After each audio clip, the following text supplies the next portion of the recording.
कभी सोचा है, जिस दौर में भारत के लाखों लोग शिक्षा से वंचित थे, उस दौर में एक व्यक्ति विदेश जाकर पीएचडी की डिग्री हासिल करता है, वो भी इतनी जल्दी, इतनी मेहनत से।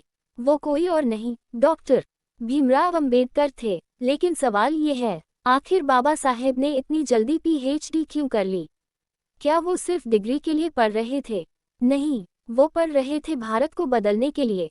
जब बाबा साहेब विदेश पहुंचे, पहले अमेरिका की कोलंबिया यूनिवर्सिटी और फिर लंदन स्कूल ऑफ इकोनॉमिक्स, तब उनके दिल में सिर्फ एक बात थी, अगर मुझे समाज बदलना है तो पहले ज्ञान का समंदर पीना होगा।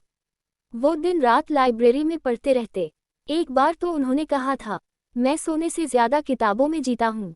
जहाँ दूसरे छात्र एक विषय पर महीनों लगाते थे, बाबा साहेब हफ्तों में पूरा शोध कर देते थे, क्योंकि वो पढ़ाई को सिर्फ करियर नहीं, मिशन मानते थे। उनकी सोच थी, जितनी जल्दी मैं ज्ञान हासिल करूंगा, उतनी जल्दी अपने लोगों को अंधकार से बाहर निकाल सकूंगा। उन्होंने पीएचडी की थीम भी ऐसी चुनी जो समाज की जड़ों से जुड़ी थी। वो थी भारत की अर्थव्यवस्था, जाति व्यवस्था और सामाजिक अन्याय पर आधारित। उन्होंने अपने शोध में दिखाया कि कैसे अस्पृश्यता और जाति ने भारत की आर्थिक रीढ़ को तोड़ा है। और यही कारण था कि उन्होंने अपनी पढ़ाई को लंबा नहीं खींचा। वो जानते थे कि समय कम है, काम बड़ा है।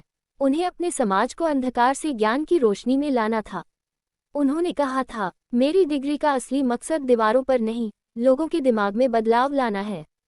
और हुआ भी वही। जब वो लौटे तो सिर्फ एक डॉक्टर अंबेडकर नहीं लौटे, बल्कि एक क्रांति की किताब वापस आई, जिसने संविधान लिखा, समाज को बराबरी दी और हर व्यक्ति को बोलने का हक दिया।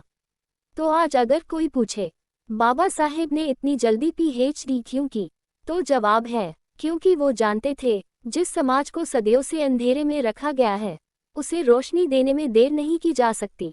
जय भीम। बाबा साहेब ने डिग्री नहीं ली थी, उन्होंने ज्ञान को हथियार बनाया था और उसी से इतिहास बदल दिया।